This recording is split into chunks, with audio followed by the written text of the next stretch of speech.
पुलवामा हमले के मास्टरमाइंड और वांटेड आतंकी हमजा बुरहान को जब से अज्ञात गनमैन ने मौत की नींद सुला दी, उसके बाद से अज्ञात हमलावरों का खौफ पाकिस्तानी आतंकियों पर साफ साफ देखने को मिल रहा है।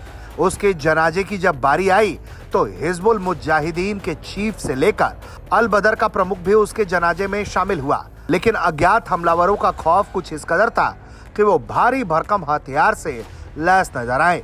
किसी के हाथ में AK-47, किसी के हाथ में ऑटोमेटिक राइफल तो किसी के हाथ में ऑटोमेटिक माउजर नजर आया।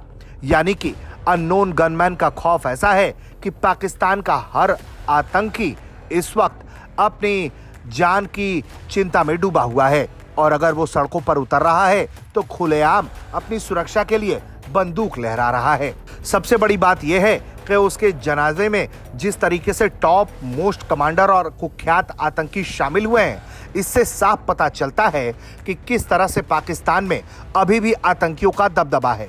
सबसे बड़ी बात यह है कि आतंकी हमजा को पाकिस्तान की राजधानी इस्लामाबाद में दफनाया गया और उसके जनाजे में भारत का मोस्ट वांटेड आतंकी संगठन हिजबुल मुजाहिदीन का चीफ सैयद सलाउद्दीन भी खुद मौजूद था। कुछ तस्वीरें सामने आई हैं जिसमें दावा यह किया जा रहा है कि सैयद सलाउद्दीन उसके जनाजे में शामिल हुआ। हालांकि भारत तक इस तस्वीर की पुष्टि नहीं करता है। इसके अलावा एक और प्रमुख आतंकी संगठन अल बदर का टॉप कमांडर और चीफ बख्त जमीन खान भी हमजा को आखिरी विदाई देने पहुंचा। ये तमाम आतंकी अपने इस आतंकी के मारे जाने पर घड़ियाली आंसू बहा रहे थे। असल में सभी को चिंता इस बात की है कि क्या अज्ञात हमलावर अगला नंबर इनका लगा देगा। हमजा के जनाजे के दौरान सुरक्षा के कड़े इंतजाम थे। आतंकी संगठन अल बदर के चीफ बख्त जमीन की सुरक्षा के लिए वहां दर्जनों आतंकी तैनात किए गए थे। ये सभी AK-47 और घातक हथियारों से पूरी तरह से लैस थे, जो घेरा बनाकर बख्त जमीन खान की रखवाली कर रहे थे। हालांकि इस भारी सुरक्षा आधुनिक हथियारों के बीच वहां मौजूद सभी आतंकी कमांडरों के चेहरे पर अज्ञात हमलावरों का खौफ साफ तौर पर दिखाई दे रहा था।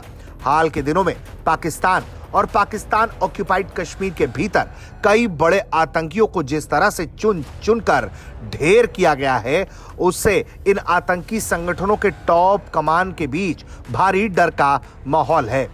जहां तक बात हमजा बुरहान की है तो वो पाकिस्तान की खुफिया एजेंसी ISI का बेहद करीबी था। ISI में कर्नल रिजवान नाम का अधिकारी उसका मुख्य हैंडलर था, जो उसे भारत के खिलाफ साजिश रचने के लिए दिशा निर्देश और VIP सुरक्षा मुहैया कराता था। हमजा मुजफ्फराबाद में एक औद्योगिक परिसर में अपना पूरा नेटवर्क चलाता था, जिसे माचिस फैक्ट्री कहा जाता था। दरअसल ये माचिस की फैक्ट्री नहीं बल्कि आतंक की फैक्ट्री थी, जहां से लगातार आतंकियों की भर्ती कर भारत में दहशत फैलाने का काम किया जा रहा था। यहां हमजा अल बराक के पूर्व कमांडर फारूक कुरैशी के साथ मिलकर काम करता था। वही फारूक जो कश्मीर घाटी में ड्रग की तस्करी, जाली नोटों का रैकेट और हथियारों की सप्लाई का काला बाजार करता रहा है। अब ऐसे में हमजा के पास भी भारी सुरक्षा मुहैया कराई गई थी, लेकिन तब भी अज्ञात हमलावरों ने उसका शिकार कर लिया। ऐसे में टॉप मोस्ट आतंकी भले ही अपने चारों तरफ आतंकियों का पहरा लगाए बैठे हैं, लेकिन उनकी बारी कब आ जाए ये कोई नहीं जानता। ब्यूरो रिपोर्ट, भारत तक।